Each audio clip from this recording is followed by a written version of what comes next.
Hello, everyone, and welcome to another episode of the Veterinary Roundtable, the podcast where we answer your veterinary-related questions while having some fun along the way. If you enjoyed today's episode, be sure to leave us a review on your podcast provider of choice, and if you have any feedback to offer to improve the Veterinary Roundtable, please let us know. I'm Dr. Emily King. I'm Devin Fortune. I'm Courtney Allen. And we are thrilled to announce that today's episode is particularly special. We're honored to have a special guest on today's episode. This individual has sparked significant discussion with his recent comments and opinions on social media, and despite the attention he's garnered, he has graciously accepted our invitation to join us here today. Without further ado, let's welcome Dr. Evan Levine on the podcast. Hello. Hello. Welcome. Thank you so much for having me. We really do appreciate your time and your willingness to come on and talk or discuss topics. We really feel like when people are willing to have conversations that everyone, contributes to the pool of meaning. And so then therefore you can have better, information disseminated out there, but then you can also make better decisions and things like that. So, I think it's really cool that you came on. So we appreciate it. Yeah. Communication is key. That's right. It's very helpful. I agree. So to get started, why don't you just tell us a little bit about yourself? Tell us like who you are, where you, what your job is, that kind of stuff. I'm a person that grew up in a low-income, middle-class area in Brooklyn, paid my way through college and med school, did my internship and residency in medicine, and then found myself in cardiology. And during working in cardiology for a number of years, I became very unhappy, disenfranchised with what I saw in healthcare. I saw unaffordable healthcare. I saw some physicians taking advantage of patients. I saw big pharma charging 3 times as much money in the United States as in other countries. I saw doctors over-testing for remuneration. I was one of these 6-year med kids, and people said, when I mentioned that maybe I should sort of spill the beans and write a book on the problems with healthcare, they all told me, A, you're from Brooklyn, which makes you sort of illiterate as a joke, and B, you're a 6-year med kid that went from high school and finished med school in 6 years. You can't write. And that was my impetus to write my book, What Your Doctor Won't and Can't Tell You. That was a good push for me. It was therapeutic for me. So I wrote a tell-all book on the healthcare system, toured the country, went on lots of big shows, was enlightened by things even on the Today Show, where they tried to more than persuade me not to talk about big pharma and threatened to not put me on the air if I did. I really got enlightened about how industry even controls the news in healthcare. And that's how I've practiced. I'm a bit of an iconoclast, as you can see, a little irreverent at times.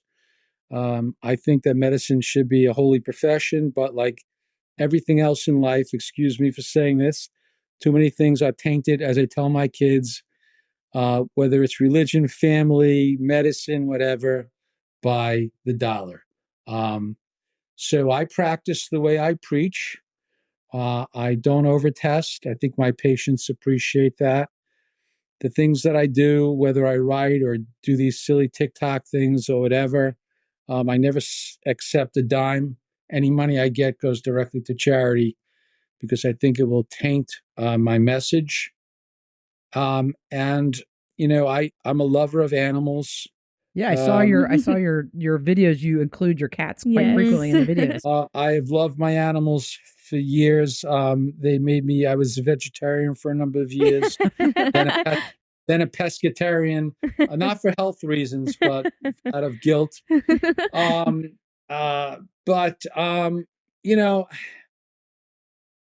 I hear, believe it or not, more often from my patients, my human patients, not about necessarily also the unaffordability of human healthcare, but also sometimes the unaffordability of healthcare for animals. It's quite severe sometimes. People are crying and unsure what to do. And, I take my pets and I see what occurs. I'm sort of a hands-on person. I have read a number of vet books. I don't practice veterinary medicine as people suggest I do. One of my cats is acting up in the back. But as I tell people, humans and cats and dogs we're mammals, and there's a lot of similarities. I have friends that are vets. I've spoken to people at Cornell at times just about different illnesses. So when you posted like last week and really stirred the pot, right? You posted and Yep, okay, so I did stir the pot. So what was the what was kind the of impetus for this? Yeah, like what kind of led to that? One of our cats, Mochi, which is the only cat we purchased when she was young. My kids wanted a blue Bengal.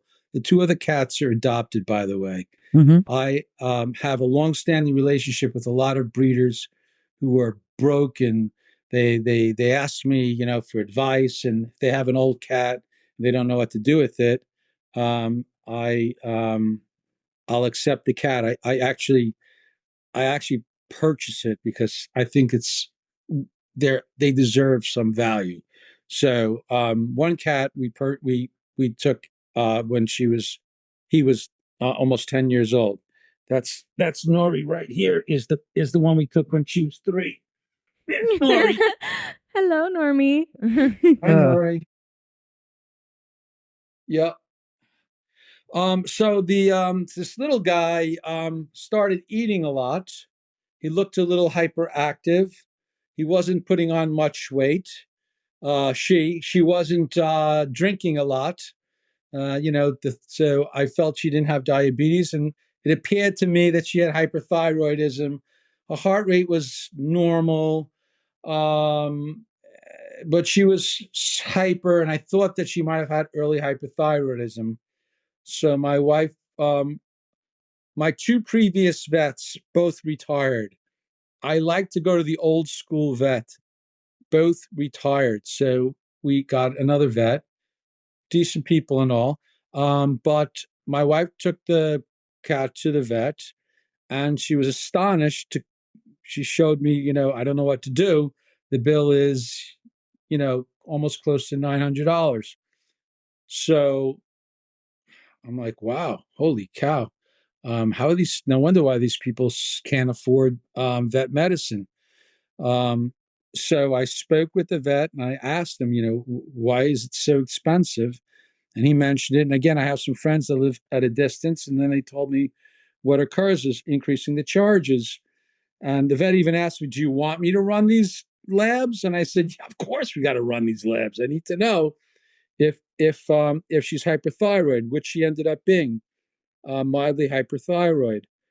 And so I started asking friends and people that adopt pets. One of my friends took in 8 cats, and everyone agreed, and again, that the cost of care for the animals is really getting is becoming a barrier to, just like human health care, becoming a barrier to health care. And there were quite a number of people that appeared upset about the cost of healthcare. And when I found out that there was, and forgive me for saying the word, upcharging for labs, it kind of concerned me. And I try to explain that and the reason why we don't have that in human medicine. And again, all people are created equal, and everybody in every profession, we always have some who lust more for money than for care. I don't care if it's doctors, vets, car mechanics. Let's face it, we're all equal, and some people like to profit. So in human health care, you can't do this because they figured out, the government, that if doctors were able to upcharge for labs, for example, human nature is that they're going to order more tests, right? Because that's the way it is. If we ever did a blinded study about, Dr. A can upcharge and Dr. B can upcharge, the person that can, by human nature, just the way it is gonna do more testing. So we can't do that. So when I spoke to a few vet friends, they said, yeah, people can upcharge. It's part of what we do in vet medicine, akin to the pharmaceuticals, which are, I know, much more difficult now because of things like Chewy and things like that, as well as some prescription diets. And so I was sort of amazed coming from the human industry. And again, some of the people said, "Oh, you're a doctor, healthcare is a ripoff and people can't afford." And I agree with them. I don't disagree at all. I think our healthcare system stinks. And I'm a big proponent of universal healthcare. And I jokingly say we're never going to have universal healthcare in this country. And I say, I'll give you an example why. My answer is the metric system.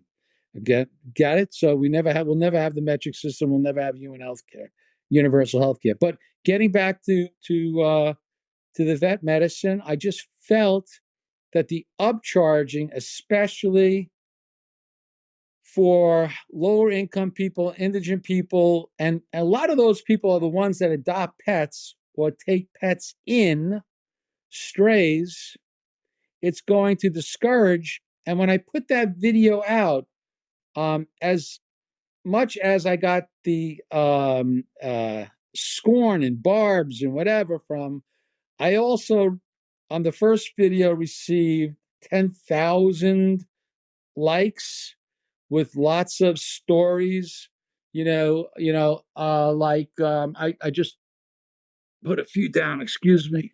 My mom is 84 on Social Security. I'm sorry. And took her dog for an ear infection, and she was guilted into labs that she could not afford $877. And I'm not, again, I'm just saying these are the things. I think that the reason that I would say anyway, that what I saw when I saw the video go out was an intense reaction from the veterinary community, because, and I think that's your first clue, right? That you have a conversation that's worth having, right? Mm-hmm. Because a lot of people's first response is either silence or violence, right? I mean, with their words, or they don't use any words at all. I mean, and that's typically what we would call like a crucial conversation. That's the first clue, right? That that's a crucial conversation. It's probably a conversation that needs to happen. But I think in my opinion, what happened was, because it seemed like when I watched it, that instead of attacking the system, you were attacking the veterinarian. That's kind of why you got this like visceral reaction. Yeah, I can understand that. You know what I'm saying? Like, you got this like visceral reaction of like, hey man, we're hardworking, we're compassionate, we're loving. Like, I mean, we are trying as hard as we can to provide care for these patients. And man, we just keep getting knocked down. And, we have a high suicide rate. And there's a lot of things that you may not be aware of, like with our profession. I didn't know about the suicide rate, believe me. And so one of my kids, they were feeling like, oh man, we're getting kicked while we're down. And so I think that's where you got this like, boom, like mama bear kind of like response, Yes. And so I think that it's perfectly fine to question the way our industry works. I don't think that that's what anybody is saying or anybody is, discouraging you from doing. I think it was just, again, this like, protective mechanism that went into play. And I think that I think there's a way that you can, basically, when you're talking to another group or another, and this, I'm sure. I mean, you can show concern. You can also be concerned or, have an issue with something else without offending them. Yeah. It's like you can have that conversation. And that's something that we teach, at the clinic, in terms of how we're going to discuss things, And so I think that's just where that came from. And I do think that there are things, I mean, we're talking about two different systems. So, it's really hard. Yes, we can compare them, but it is extremely hard to compare them because one is a, cash-based system. And then in human medicine, you have all 4 different ways of paying for things, right? I mean, it could be cash, it could be insurance, it can be Medicare, Medicaid. I mean, so you have like, it's really hard. I think people were having a hard time wrapping their brains. Yes. You guys agree? I do. Around how, we're using the word scam, or he's using the word scam, he's using the word fraudulent. And I just, we don't feel like we're those kinds of people. Like, and I'm speaking for all of us business owners when I say, like, I don't feel like we're doing something untoward when we are marking up a lab for an invoice. And Depends how much the markup is, I would say. I would say depending on, I mean, I don't think it's uniform, and I don't think it's uniform based upon so it's really dependent based upon the test code as well. So like, right. If your test is, if it's a $300 histopathology, fungal, stain, blah, blah, blah. I mean, it's going to get marked up less than, potentially a fecal, or something like that. It's from a percentage perspective. But my only thing is I don't understand how, I can't understand how it's similar to the Stark Law when we don't own the lab. You know what I mean? Like, we're not getting a kickback from the lab. It doesn't behoove us to send the labs in. You see what I'm saying? But it does, because you profit from the lab. Yes, we do. That's the difference. Yes. So you profit from a lab that you don't perform. Yes, and that's where it's not really Stark, but it's illegal in medicine, because you profit from something you don't do. So that was the most similar thing you could compare to. If I sent a to. patient for a chest X-ray, and the chest X-ray came back, whatever, and I said to the patient, okay, so they're charging me $30 and I'm going to charge you $100, that would be unlawful. Because in human medicine, they became very wary of physicians finding a means of, increasing profit, which they did, in the 50s, 60s, and 70s, etc.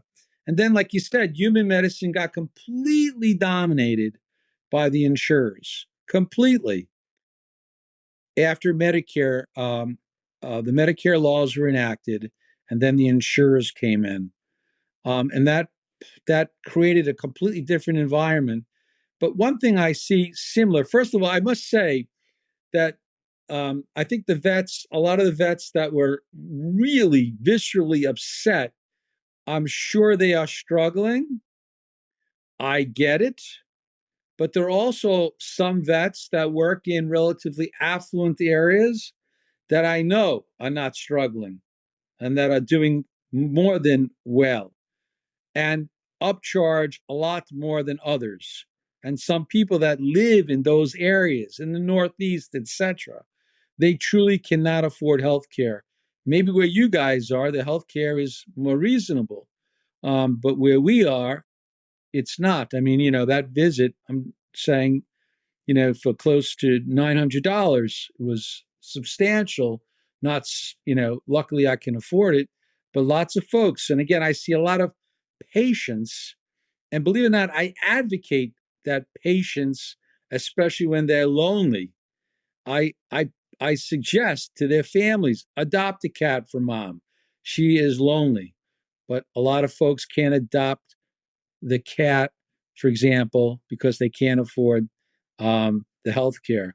The one thing I want to say that I disagreed with significantly is that a lot of the vets said that having a pet is a luxury as an excuse.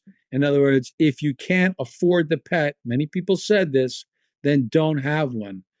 And I was sort of astonished. Maybe that was a reflex answer, which they didn't think through. It is an optional expense. But I mean, I think we do view it as an optional expense. Now, don't get me wrong. I would say all three of us, right, totally think there is a ginormous benefit to the human animal bond. Oh, 100%. Right? I mean, like, it helps people with their cortisol levels. It helps people with mental health. Yes. Oh, yes. Across the board. Physical health. I mean, across the board. Lonely people, kids that are lonely. Absolutely. We all agree with that, right? Absolutely.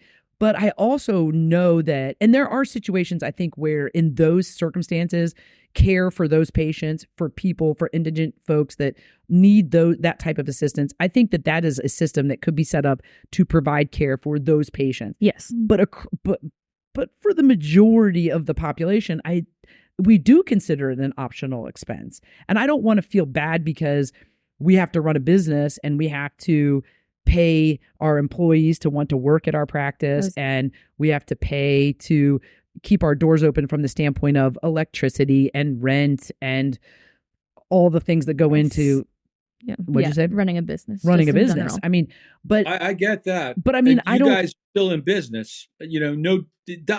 Just to let you know, that doctoring the that solo practitioners in private practice, except in the big money surgical subspecialties, dermatology, and between you and I think they're significantly overpaid, and it's unfair for the family medicine practitioner, the pediatrician. But except for those subspecialties, people are no longer in private practice. But I just looked at just to compare. So ZipRecruiter, the average pediatrician salary, again, this is from ZipRecruiter. Maybe they're off a little bit, but it said in ZipRecruiter in the United States, again, this is average. There's highs and lows. The average pediatrician salary is $193,000. In the United States, the average the average nationwide is $165,000. The average pediatrician salary is $193,000. It's not that much difference, but again, I get it that there are practitioners and vets in solo practice, not practicing in affluent, densely populated areas that are really getting hit hard and in big trouble. And the way they find a way to make it by increasing the cost of things like lab tests. So when you say that we're upcharging labs, yes, that is not a hidden secret by any means in veterinary medicine, but the upcharge has reasoning behind it. Okay, so there's the business aspect. So we upcharge. We're not trying to like physically make a profit for ourselves, but the upcharge comes from paying your technicians who have technical skills in order to draw blood. I don't know how human medicine works. I've never been in it, but usually you can tell humans, I'm going to put a tourniquet on your arm, sit still. In veterinary medicine, you have to have at least 2 people in order to obtain any kind of sample on an animal. And if you have to sedate, that can take more than 2 people. So then you're using the technician's time. And then the other piece that may go into upcharging is the doctors are then interpreting the results, and then you're taking time to talk with the client and go over the results. We don't just upload them to a chart to let you look at. We take a lot of the time, and which I'm not saying human doctors don't, they definitely do, but then you're taking the time to review the labs and come up with a plan and call the owner and spend time with the owner to explain everything. So I think there's a lot of key components that go into what you're saying is upcharging. Well, I think that's where the cost got buried. Yeah. And let's say let's not upcharge labs. Let's do what human medicine does. We can't make a profit off labs, but then therefore we need to upcharge elsewhere in order to compensate for keeping the doors open, keeping the electricity on, keeping your staff paid, things like that. I think it's just like a fine balance. I get it. Per se. I get that. But for the most part, almost always physicians don't charge to discuss lab results. Many get the labs before they see the patient as well. Medicare pays us about $5 or $6 for the draw. That's it. Okay, we don't have any disposal fees or anything like that. So we don't get paid for that. And the lab is a loss for doctors. There's no income there. There's zero. It's just part of the exam. But I'll go into that in a second. But for example, in my situation, they did charge $24 and change to draw the blood. They did charge $15 for a needle disposal, okay, which I thought was a lot. Some places charge $5. So there's no regulation. You could charge whatever you want. So 15 and 25. So they started out with a $40 charge. And then for like a T4 ED was $215. And according to my friends who are vets, it cost about $85. I thought the upcharge was quite a bit. But let me tell you what happened to doctors. So again, humans are humans, vets, doctors, whatever it may be. Years ago, doctors had their own labs, right? That went away. Then doctors had to send labs out, and they didn't make money. They lost money on it. But what I'm getting back to is that there's no private practice in medicine any longer, unless you're in a very affluent area and you practice sort of a concierge fee-for-service medicine, which is a very, very small percent. All the doctors, including myself, found their income substantially reduced, substantially, 30, 40% or more reduced. And then we were all forced, and it sounds like what's going on with vet medicine now, we were all forced to work for either venture capital, an insurer, or a hospital. Okay? That's what happened. We were driven out. So so what you see happening right now in veterinary medicine is an increase in corporate medicine, right? Is what you're saying is that, okay, like, so I think veterinary medicine does use human medicine. It's kind of like the mother, right? I mean, you look at what they're doing, as an industry, we look at human medicine, we go, okay, Sure. What are they doing? How are they doing things? Okay. And it's kind of like when, you're with your parents, you're like, I'm not going to do that when I have kids, but I'll do that. Right. I mean, you kind of take away some of the good things and you try and, but we are seeing an increase in corporate ownership over time. But they are individually owned. Now, whether they all consolidate to like what you're mentioning, which is like, okay, you either have to work for a hospital and there are no, sole individual practice owners anymore.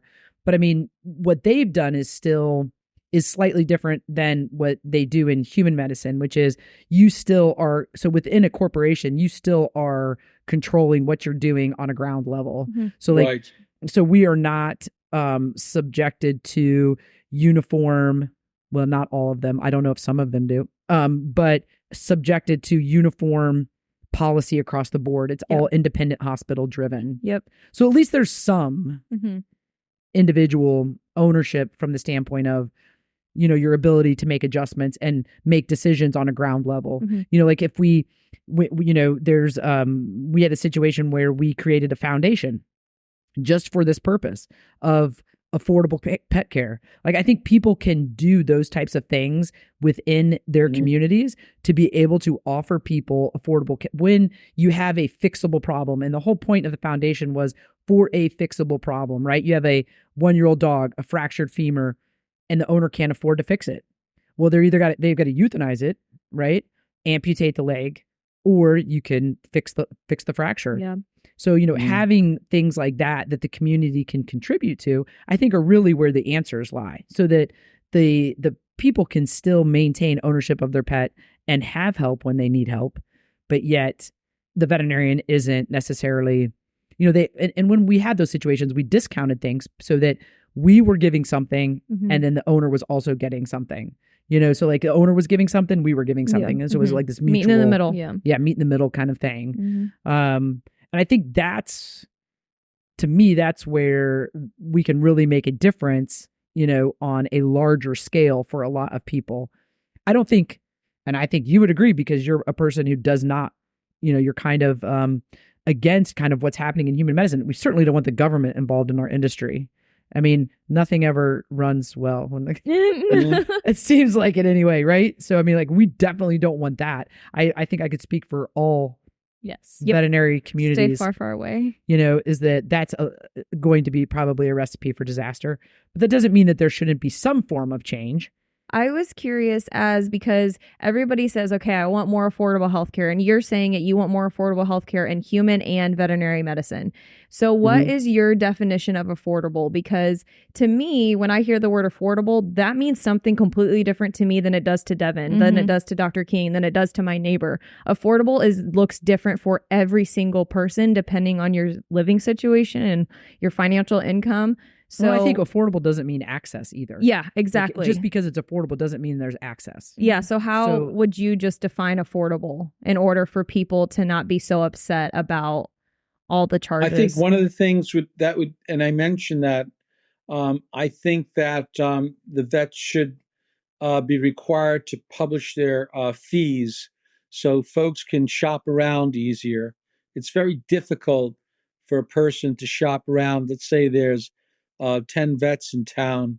How do you know which one offers, more affordable pricing, for example? But you can think call. We hide our prices? We don't hide our prices. You can call and ask for estimates. Every vet will give you an estimate. Yeah, but you're in the office. You want to choose a vet. You don't want to go from vet to vet. You want to be an educated consumer, and you want to choose one of the 10 vets in town. And so if you had the ability to go online and say, okay, this vet charges this, that, and the other thing, this, et cetera, et cetera. They're a little bit further away. We have clients calling all the time prior to their appointment asking how much their visit might be or what a potential surgery might cost. And then even at the time of visit, we have a standard where we give them a treatment plan before any treatments, just so we can get confirmation on each test, each vaccine, everything. So they're happy. But it's hard for somebody if they bring a sick pet in just that minute period of time to make a conscious, an educated decision without feeling guilty, etc. So if they saw ahead of time what the charges would be, or in a particular office, they would, they'd be able to be a little bit more educated about going in. Do you worry though that all the pricing would become the same? I don't know. I mean, you're not, Maybe you're not supposed to do that. That's some other law, where you're not supposed to call around and find out how much everything costs, so everybody's thing costs the same. Yeah, that's collusion. But let's say there's an office on the east side of town with the more affluent community. It's a beautiful office. You walk in there, it's like a museum. And on the west side of the town, there's a vet that gets the same job done, just as good, not as pretty, and the fees are less. It's the same, whether it's food, veterinary medicine, whatever. In healthcare, in human medicine, the difference is the prices are all the same because they're all dictated by the insurers. Okay. So, when you come to me, you got a $50 copay. Okay. And if you're Medicare, what it's going to cost you if you don't have the gap insurance, the 20%, because Medicare dictates how much you can charge. But don't you think that nobody knows what anything costs in human medicine? Mm-hmm. True. Nope. True story. We don't know what anything costs. You could go and get an MRI. Well, and I think, and again, humans are different than dogs and cats and small animals in general. Those prices are dictated if most people are insured. So, for example, somebody one of the very popular TikTokers, who wasn't too happy with me, was mentioning her friend's bill. Oh, look at this, $1,400 for a lab at the hospital. Those numbers are meaningless. Nobody pays those charges. They just make up these numbers. They're not getting reimbursed $1,400 for a lab. They're getting reimbursed whatever the insurer is going to reimburse. It's a small percentage of that. But it is that much though. If I use the example of my youngest son's ear, nose, and throat doctor, for example, I mean, it's a lot. It's a lot of money. Now, when I owned the clinic and I had Christian Healthcare Ministries as my form of insurance, because I don't have private insurance or what insurance. I mean, you're basically paying cash for everything. Mm-hmm. So, you do have to call around and find those prices. I do have to find out, okay, can I get this medicine over here cheaper than getting this medicine over here cheap? I can't go. Yeah, there isn't you had a very unusual insurance. I know about there's, and not everybody. I mean, there's, I think, when you're talking about sole practitioners or people that own small businesses, they are stuck in some scenarios with those types. And it was very good to us. It was not an issue, but it did require legwork. It was very similar. I would consider it very similar to owning a pet and having to figure out, to your point, what you had. Absolutely. What can I afford? Where do I want to go? Do I care about the quality of care? Those kinds of things. Imagine, I just want to bring this out. Imagine that a pet insurance was created akin to a United Healthcare policy. Okay. So basically you pay a premium, right? I don't know if you guys would like this, but you pay a premium, and you go to a vet office, instead of a doctor's office. And the rates have been negotiated to any of those physicians who want to participate in that healthcare plan. That's what real insurance is. And when you go to, let's say, a vet for well care, you have a $50 copay charge once a year, okay? Or if you go for other reasons, there's a copay. And the remainder is paid by the insurer, not by the patient, or the way it is now with the pet insurance. You pay and you get money back. Well, I mean, I think there's a Trupanion will pay the hospital. Mm-hmm. I mean, so we do have Trupanion who will actually pay the hospital instead of pay the owner. But and I think they've kind of have looked at human health insurance and have said, okay, what things do people not like about human health insurance?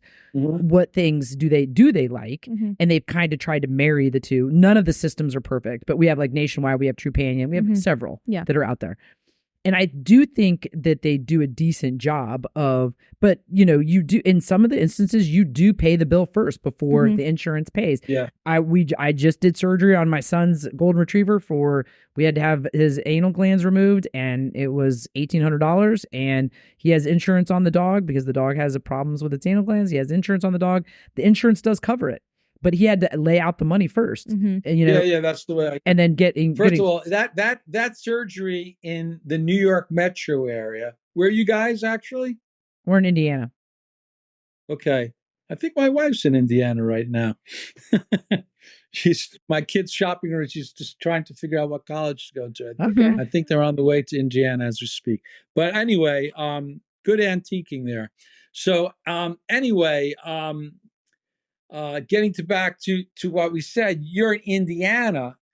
You should see the fees in, New York City, okay, the suburbs of New York City. Your fees could be a third of what they charge here. But doesn't it all go together? That's why there can't be a blanket uniform everything in vet med, but the cost of living is different everywhere. Right. So you can't make everything the same. But in human medicine, they take that into account, but the disparity, the difference is small. It's maybe 5 or 10%. It's not double or triple. Okay. There's not only wealthy people living in the New York areas, there are people, everyday middle-class folks that they can't afford this. So also with the $50 copay, you're saying, okay, all you have to pay is a $50 copay, but how much money are you paying over a certain amount of years or every month to have that insurance policy? Mm-hmm. It's because then, so the owners are going to be paying $50 when they come in, but then you're going to double what they're already paying by keeping that insurance policy open and keeping it able for them to use it. So then the owners are still ending up paying more at the end of the day, right? But the cost of healthcare is diminished because you have a huge corporate insurer. The same is what happens with human healthcare, negotiating the prices for you. Okay. So, for example, let's say an echocardiogram, right? Without, an insurance is negotiating a price, maybe an echocardiogram is $300. Before the insurers were around, an echocardiogram might have cost $600, but they've negotiated that price.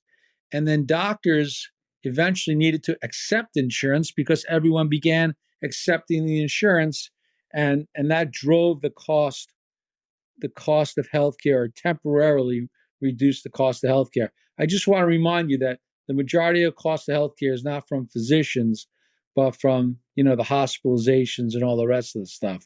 Again, I don't believe human healthcare is affordable, but just to remind you that, one step into an emergency room in human medicine and a hospital, and you could be talking six figures. Yeah, right. I don't disagree with you. Right. Yeah. So your primary concern is just that the cost of veterinary medicine is going up enough that you are concerned that people will not be able to afford healthcare for their pets. Yes, they're going to be priced out. Mm-hmm. Be priced out of it. And if you read a lot of the messages that I received, a lot of people are no longer they wrote to me, so and so passed away. It cost me $3,000. I can't afford another pet, et cetera, and I'm no longer going to adopt, things of that nature. I just don't know how you tell an industry like, well, now you've made enough, or I don't know. You know what I'm saying? Like, how do you? I got you. Look, I don't know. How do you? What's the who's the great arbiter of that? Like, who's going to say, well, now you've made enough profit, or because what I can tell you is that the money that is being made, the profit margin is not ginormous in veterinary medicine.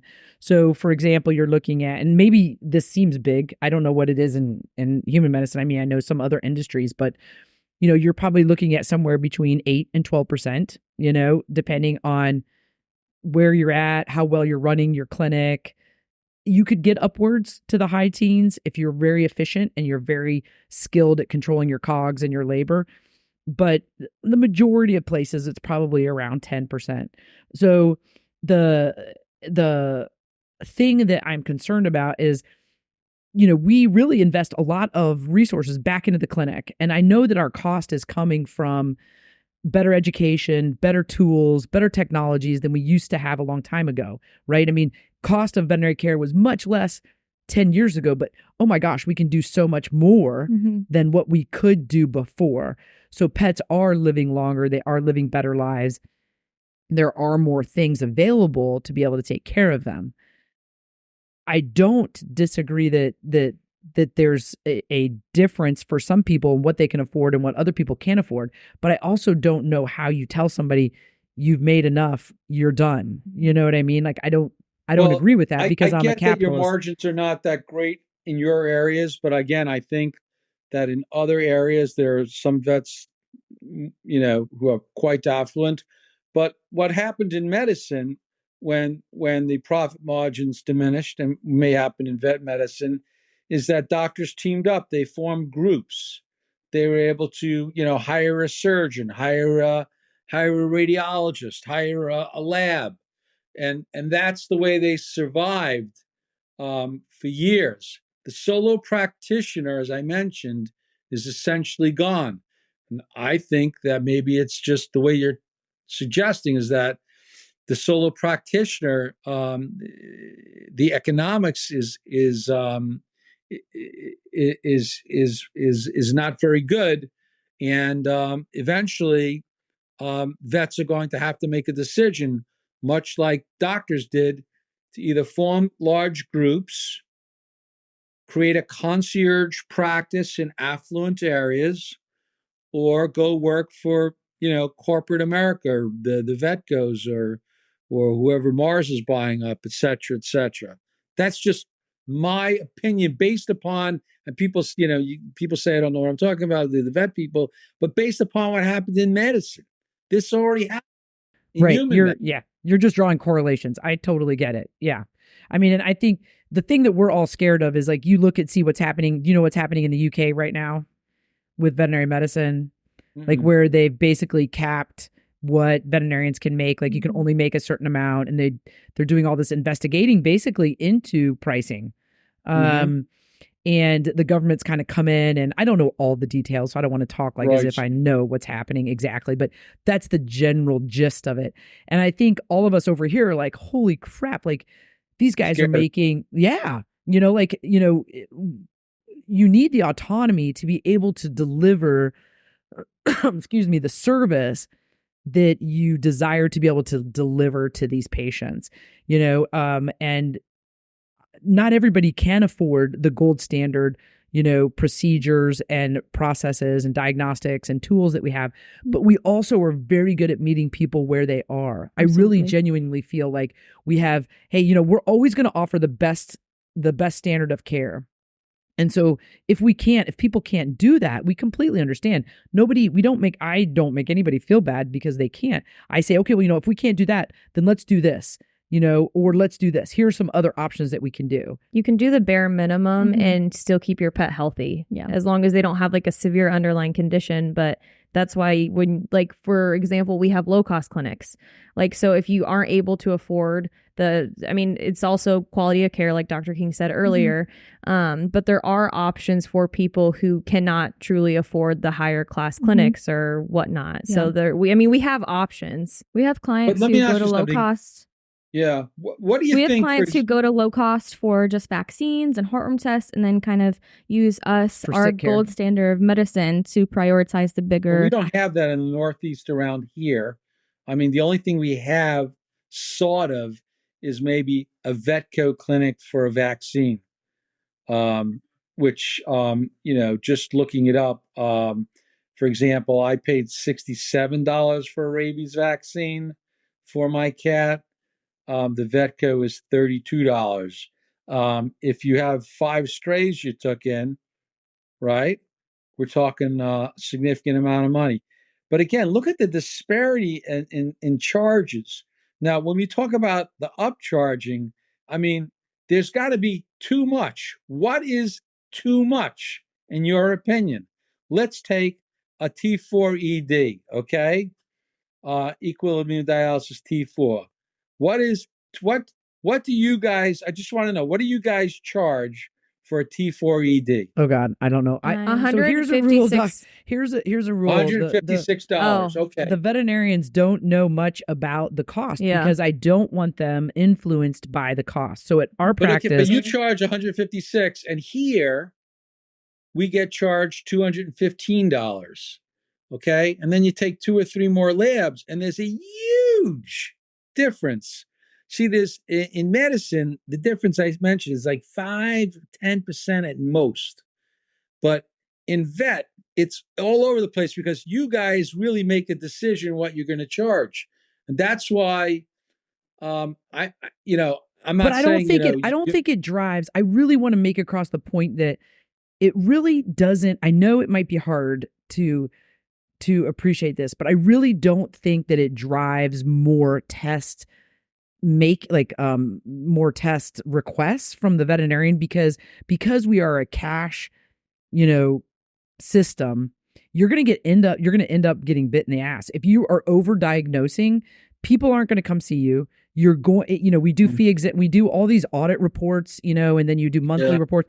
If somebody is overcharging or over submitting labs, binged right away. Boom, right away. And that's not the culture. Who knows? Oh, the managers. Yeah. I have never met a veterinarian. I might be biased because I'm in this industry, but I have never met a vet who is in it for the money ever. Nope. Listen, and any veterinary professional. I'm older than you guys. And believe me, I went into healthcare for one reason. I thought it was a cool thing. You help people. It's great. But trust me, okay? I'm not saying there aren't humans are humans, okay? I don't care. You're very decent, kind, caring individuals. But out there are some vets, just like doctors, car mechanics. I don't care what it is, where there are people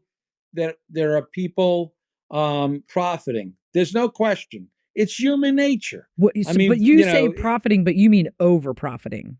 Over profiting, absolutely. Right. There's bad people everywhere. Right. But that doesn't give you the right to it. No veterinarian is going to go through 8 to 12 years of schooling just because they want money. It's because they care about animals. Doctors, they did that. People are people. Yeah, because they care about people, not just because they want to make the money. But what he's saying is somewhere along the line. You're right. There's change. Right. Okay. He's saying that. I see it. I know it. I've witnessed it. Okay. I don't know. I always wanted to know, where does that medical student change?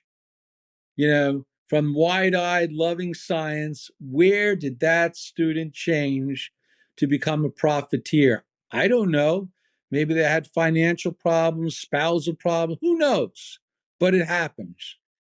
In healthcare, again, there's a bit of regulations, far from perfect. Doctors cheat all the time. You can look at some of the DOJ articles that they have. doctor fined $4 million, blah, blah, blah. Happens all the time. But humans are humans. I'm sure it's happening in vet medicine too. I'm not going to sit here and say that somebody isn't trying to be as profitable as possible. I think that they are absolutely trying to be as profitable as possible, because we also have loans that we pay back, meaning like a loan to own the business, to build the building. Like, you have financial stakes that you have, banks that are backing your risk. Besides that, you know what I mean? So there's always some bad folks, always, everywhere. Religion, politics, I don't care where you're at.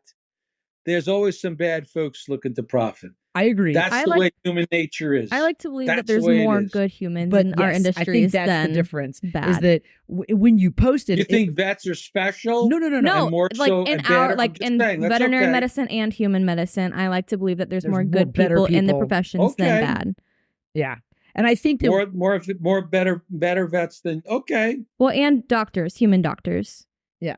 Like, I think what you're saying is you believe that in the goodness of people, that there's more good people than there are bad people. Yes. Is what you're saying. I certainly hope so. Yes. And I think that there are, but you know what? All you need, like in human medicine, if you have 5% of the bad docs are bad, 95% are decent docs with 5% of profiteers, that 5% can end up costing the healthcare system 25% or something like that. What I'm just saying is that in human medicine, there is a degree of regulation that the insurers basically tell you and force you, you can't charge above a certain amount. That's it. That's what it is. Same thing for the labs. There's no profit on the labs. Look, if I also heard from some people, okay, if you don't upcharge on the lab, then you're going to find other means, maybe bring people back, increase the cost that way, because people have to survive. I get that.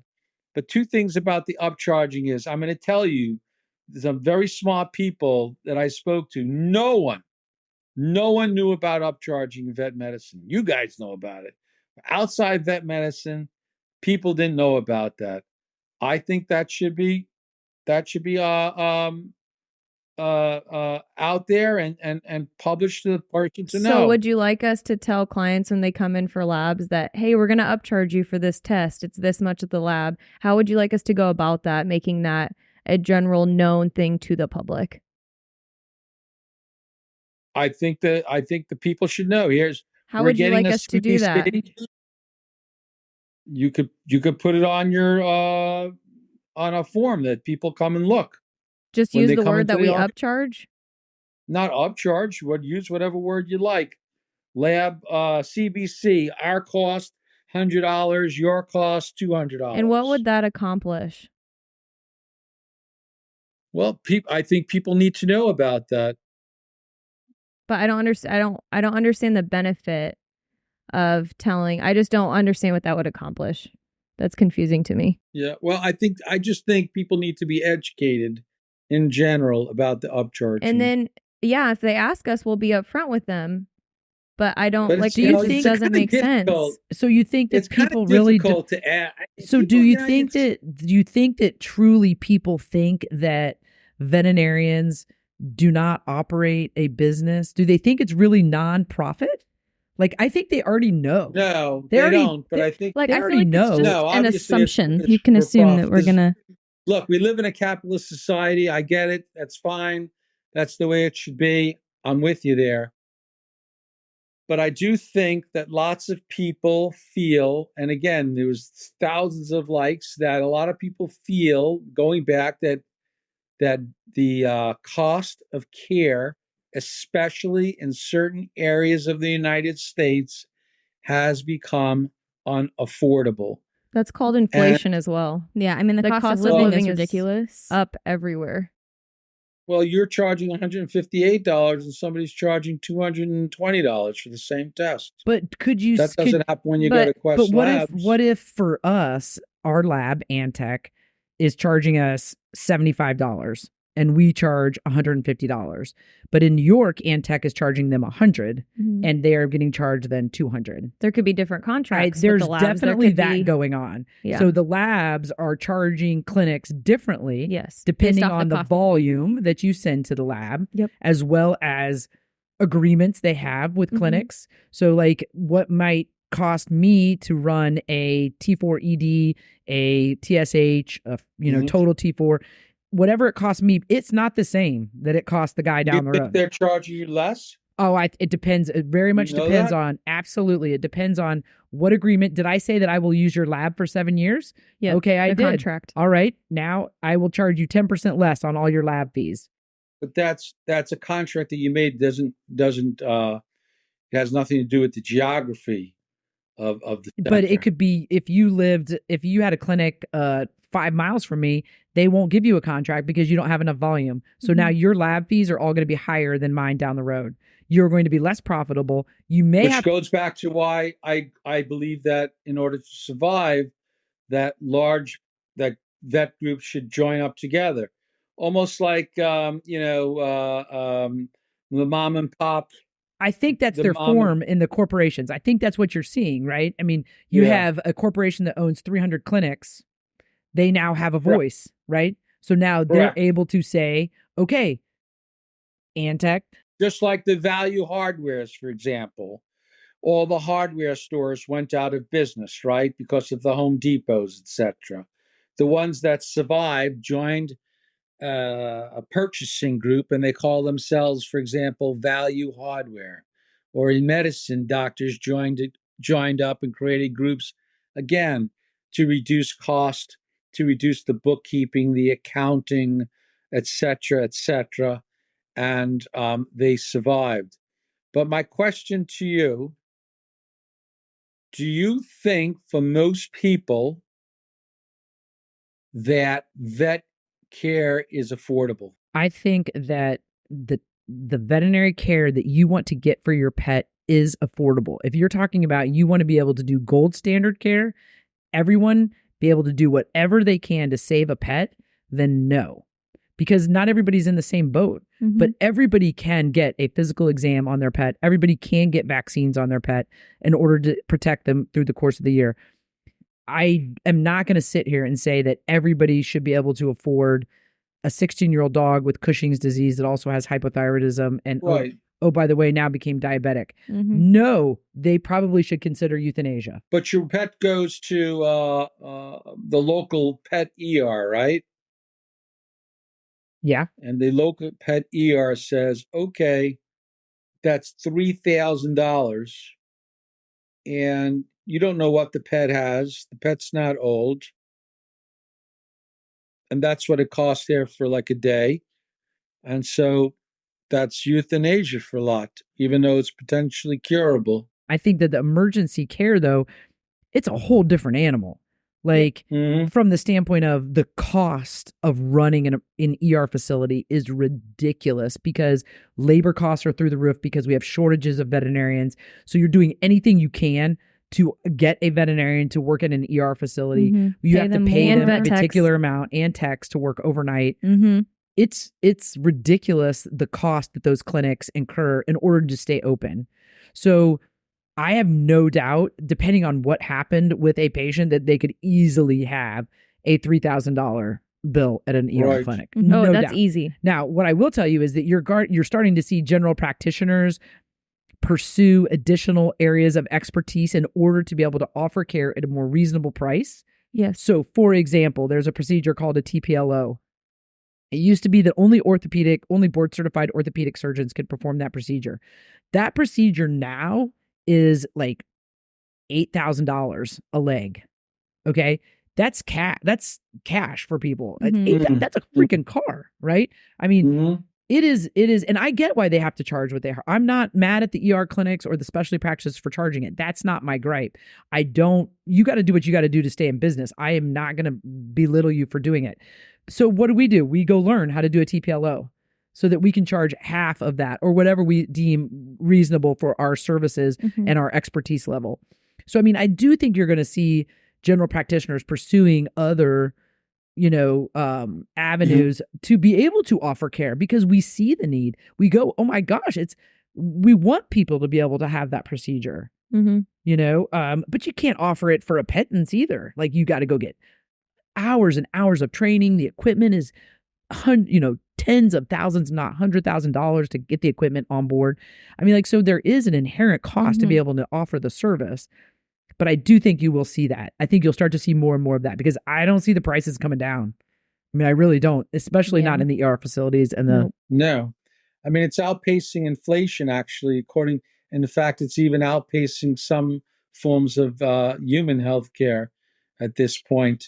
What do you think? What do you think, going back to what you mentioned in England? What do you think? What was the backlash there that created such a dramatic change? Because vets are very unhappy that they're getting capped. Well, right? I think originally... No, why did they get capped? Why did they get capped? Because it was the pet owners that were complaining about pricing. There you go. And so then they did an investigation. They have a department. It's called CMA. It's something. I can't think of the name of it. Harrison, can you look that up and tell me the name? Yeah. And they basically, they went and did a...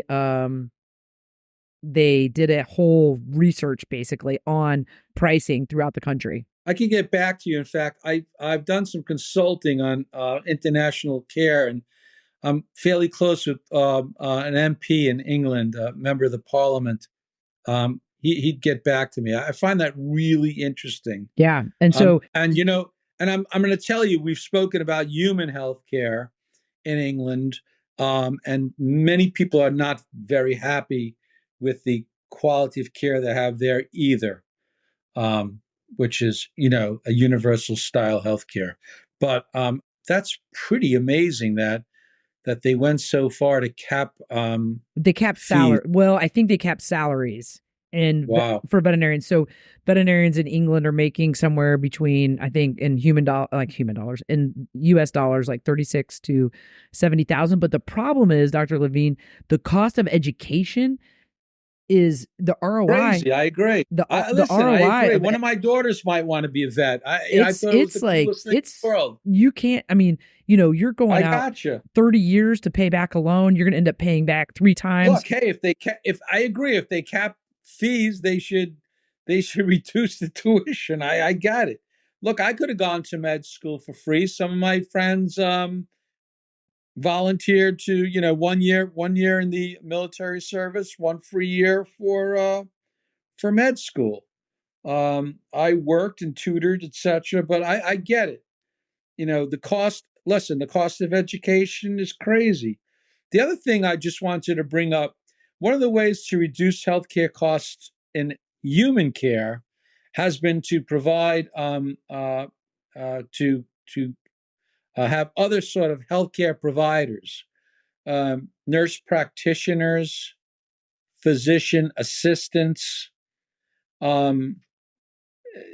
don't think there's anything in the vet system, is there? That was actually brought up. by the AVMA. Yeah, the AVMA. They were talking about having a nurse practitioner in veterinary medicine. But it almost didn't make sense necessarily. Well, it's basically and RBTs. It's just, the way they were describing it is... Yeah, it's already kind of a thing. Right. But then we just RBTs. get one extra thing. Right. That's exactly. You have a vet tech, and the vet tech then goes back to school that's what happens for nurse practitioners. You have a registered nurse, and then the registered nurse goes back to school to nurse practitioner school and does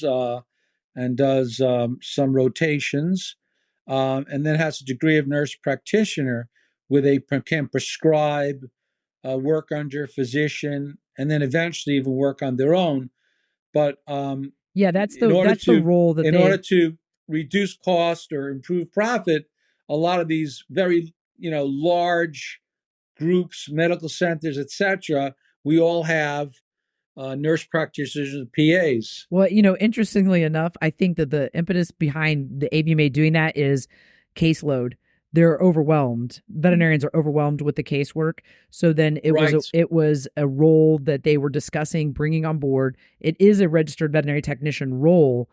and then you would be doing additional, like basically different services, you know, kind of a thing. So then we'd be going back to school and putting ourselves in more debt, and we already don't make enough. I don't think that they were talking about them going back to school just as giving us more. Now, they didn't go down the road of like, what does this look like? They were basically it's very profitable. No, like, should the we nurses put that may go back to school and have more debt, but in the end, it's far more profitable than the debt they incur. Well, and I think that the AVMA did substantially better. The AVMA was speaking as to how do technicians, because pay for technicians is an issue. So how do we increase pay for technicians, and so we can increase their role, basically. That's true. You know, so they were talking about basically this additional role. It's still a registered veterinary technician. I think that then we can see that people getting paid adequately for the services that they're able to perform. So I think is a way they were trying to tackle that problem, and then offload some work that veterinarians don't necessarily need to be doing, you know, and delegating some of that then to that role. Gotcha. Is what they were talking about.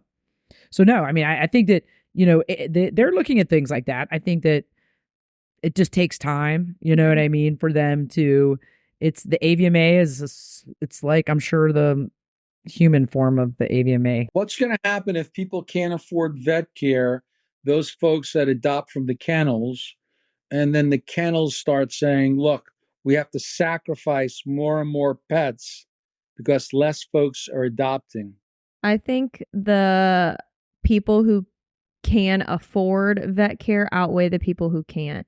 And like we said earlier, it's not heartless. I'm not trying to sound heartless or anything like that. But if you truly cannot afford a pet, then you should not have a pet. But as it becomes less affordable, less folks may not adopt pets. It's going to happen. It's economics. So you're worried that they're going to relinquish pets, or you're worried that they're not going to adopt? The shelters are going to become full. Shelters are already full. Yeah. There you go. They're going to be. But it's not because people can't afford it, I don't think. I got a lot of answers that people said they're not adopting anymore. I think that, they probably aren't because they don't want the financial responsibility. Exactly. But don't you think that's a wise decision though? They're doing the right thing. They didn't adopt it because they couldn't afford it. I don't know what the answer is here, but in the end, the problem is that the shelters are full now.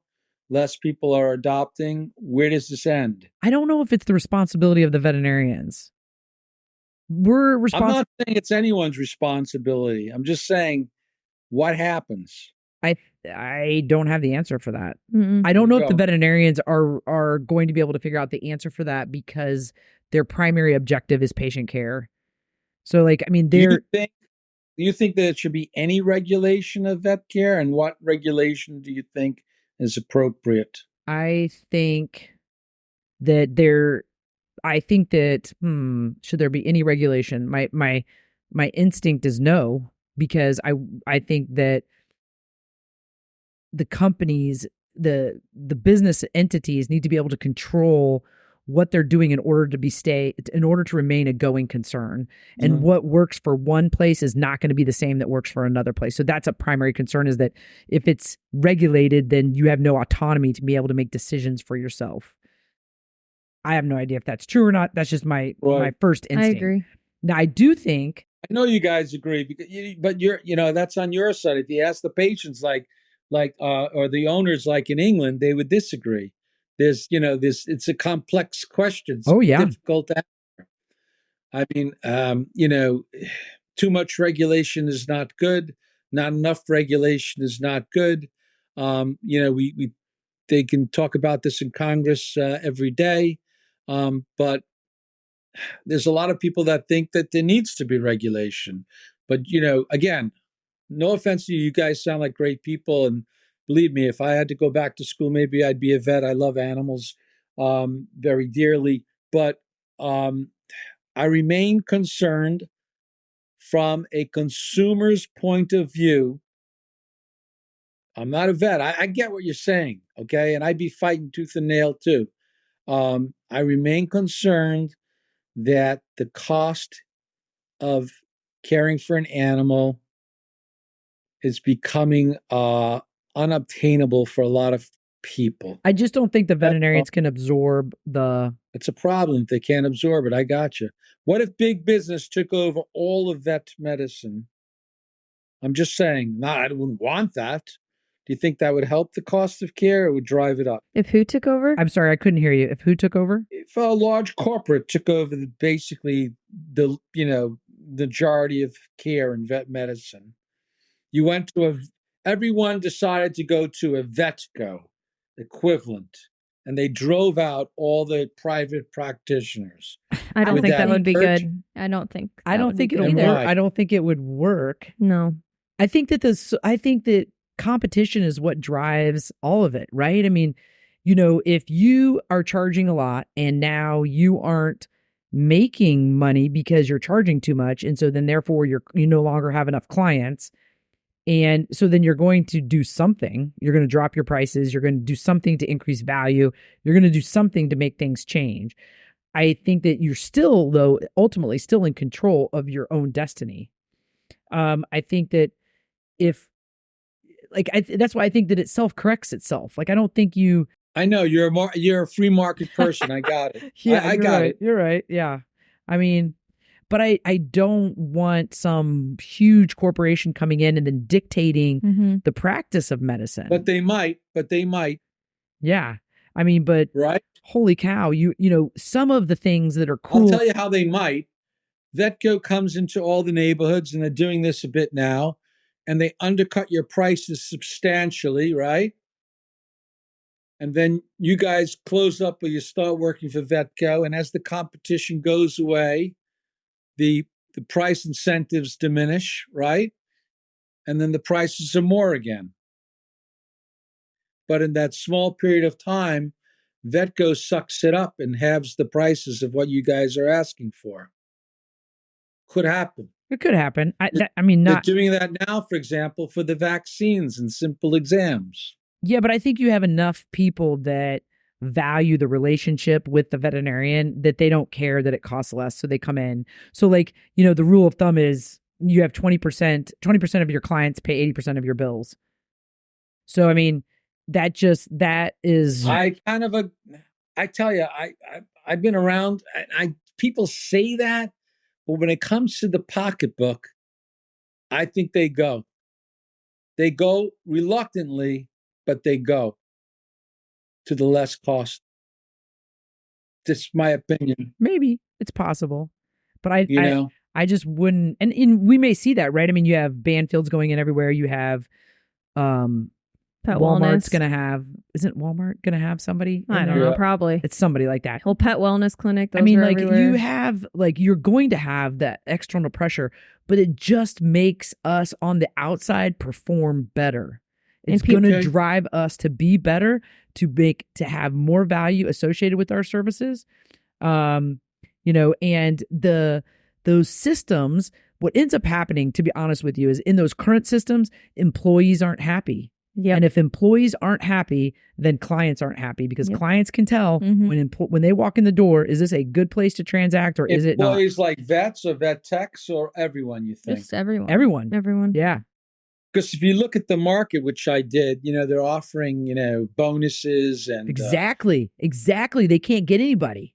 They're throwing out these crazy sign-on bonuses and these crazy, because they can't find people. And even if they do, then people walk, And so where are the graduates going then? They're going to good practices. They're going to practices that value culture, that value, quality of life, that value, mentorship, that value good medicine. I mean, I would say that's where the people are going. Yeah. If you are a good practice, you will attract talent. Good people find good places to work. Yep. And, that's something that we constantly, talk about, or I talk about, because I'm very passionate about that, you can control your culture. You can make a difference for people. People can, feel good when they come to work. So much of veterinary medicine is inundated with crappy places to work and frustration and anxiety and depression. And it doesn't need to be that way. But those places that are good will remain an ongoing entity. I have no doubt in my mind. Yes. If they continue to do those things, and corporations just aren't going to help that. Nope. They're just not going to be able to do that. They have a different purpose in mind. At least the corporations in our industry right now, that's just not where they're at. Their heads aren't there. In human healthcare, as I mentioned, whatever you might call it, if it's whether it's nonprofit or profit, it's all corporate. Mm-hmm. It's all corporate now. Okay, that's it. Done. Now it's interesting, Done.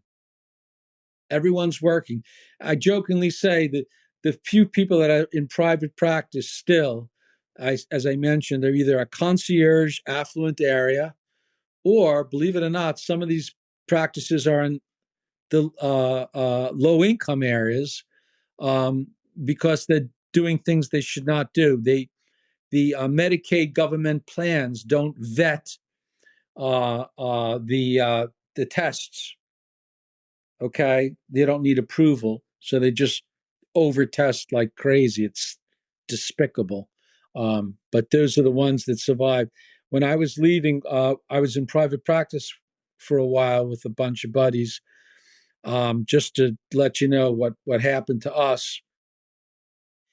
You had the alternative, and some docs did it, of starting to do more testing, okay? Because as the squeeze happens, right? Who's paying the car bill? Who's paying this? More testing. Find another test. Find something to do. And I never crossed the line, ever. And so my wife came to me and said, geez, we're having trouble paying the bills here. And then we sold to a hospital. And in some respects, it's actually better because I don't have the headaches of dealing with, I was the president. I don't have the headaches of dealing with the mess like you guys do of running a practice, which was very stressful. But we lost all our autonomy. And that's the way it is. That's the way medicine is in the United States right now. Okay? We all work for someone except concierge. The surgical subspecialties are making a fortune, like the orthopedic surgeons, an absolute fortune, and the dermatology and things like that, fee for service. And then some of the bad guys, and that's it. That's it. Everybody else is employed. Well, I think that, our industry is definitely always looking for solutions. We're always trying to make things better. I mean, I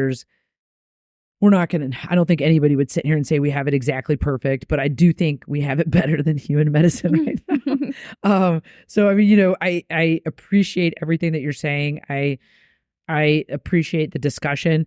I think, do you guys have any other questions that you wanted to ask Dr. Levine? I don't think so, but I don't think they can be similar. They're not. They're just so different. Too different to enforce what you're saying. I don't think it's feasible. Personally, that's my opinion. I just don't think it's possible. Yeah. But I really do appreciate like I said, without the discussion, we don't make ourselves better, Agree 100%, in the importance of dialogue. And for the record, I just want to say, we don't condone any. You're allowed to do whatever you want and do whatever you think, say whatever you want. You can have your own opinion on your channels and do whatever.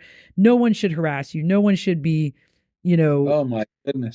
So we don't condone any of that behavior. I know you don't. I saw that from the start. So that's why I came on. We respect your opinion very much. And no one should be calling your clinic. No one should be calling your clinic and doing and bothering you and things like that. I said to myself, holy cow, why did I do this? Oh my goodness. Well, like I said in the beginning, that's your first indication that it's a crucial conversation right there. But you know what happened? I'll tell you what happened in the beginning. I got the most beautiful letters. Thank you for sticking up for us. Thousands. And then it got out to the vet community. And I would say, strangely enough, it was mostly the vet techs that were upset, which I don't understand, because I said, hey, I wish you're not the vet. You're working there, whatever.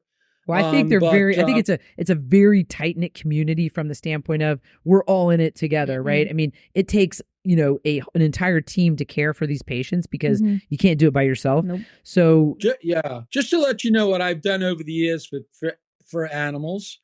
My old vet was an older gentleman, and he used to call me, you know, for all the cardiac problems. He'd give me hey, Evan, what do you think of this arrhythmia here? I think it's ventricular tachycardia, and we'd go over things, and you know, he was in charge, and I would tell him, don't you charge these people a penny. And I used to get beautiful cards with the dog on it and whatever and things of that nature.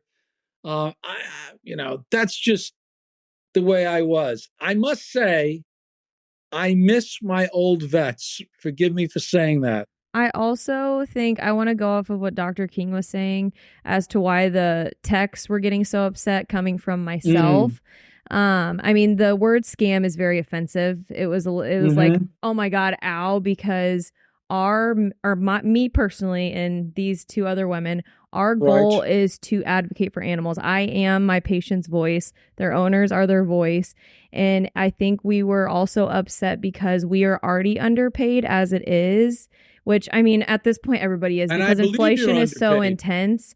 But I think it was also, like I said, coming from my standpoint, you're asking us to lower pricing of lab. You're asking us to not upcharge. So that's taking even more money away from us.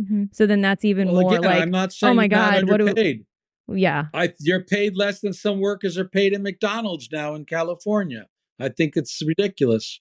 But just from an outsider, and I'm telling you, a lot of outsiders think this, there are some vets out there that are doing, that are profiting. That's in every industry. I gotcha. And I think there are lots of vet techs that are underpaid. I'm all for unionizing when there needs to be unionizing. I'm not saying you guys are not underpaid, and I apologize if you felt that was an affront on the techs. I didn't even think about the techs when I was doing that. You guys have nothing to do with the billing or anything of such. You're workers, and you work hard, and I know what you got to do. Believe me, it's not easy. It's not easy. I got it. I've tried to pill pop cats, and I've been taught, and there's no way in the world I could ever do that. It ain't happening. My old vet showed me over and over, like this. I'm like, I can't do that. That's impossible. Impossible. Why do you miss your old vets? They're retired. I don't know. It was just, I had a cozier relationship with them. Yeah, you had a connection. Yeah, cozier. But were they charging the same as the vets you go to now? Or was their charging different? Their charges were less. It was. Why was that? I don't know. Just it was. Interesting. Yeah. Could have been the time. Yeah. Could have been. Yeah, I don't know how long they've been retired for, I guess. Yeah, times are much different than they were 5 years ago. So. Costs are going up. I guess so. Anyway, guys, this was great. Yes. Dr. Levine. I want to thank you. Thank you for your time. Yeah. Thank you very much. I appreciate that. We all agree that we all love our animals, and we all agree that we would, if able to, care for our animals for the least cost as possible. And we all wish that there was a solution that both pet owners and vets could live happily ever after. But unfortunately, I guess the economics in both directions are kind of creating a bit of friction here. Maybe things will get better somehow. Yep, absolutely. Well, we thank you for your time and your willingness to share your opinions. And also, we'd like to thank all of our listeners. And don't forget, if you like this episode, please leave us a review on your podcast provider of choice. And we'll see you next time on the Veterinary Roundtable.